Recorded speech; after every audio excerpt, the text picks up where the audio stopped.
Click the main page. Select Manual Mode. Open Manual Operation. Sewing Machine Module. Click Sewing. The needle will move back to the home position.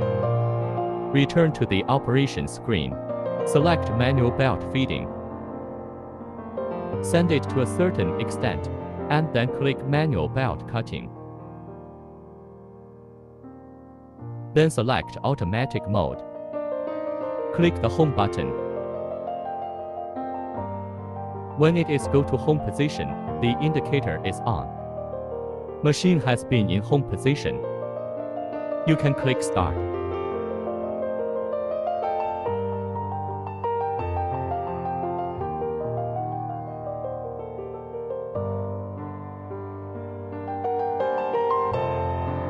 This is the finished product.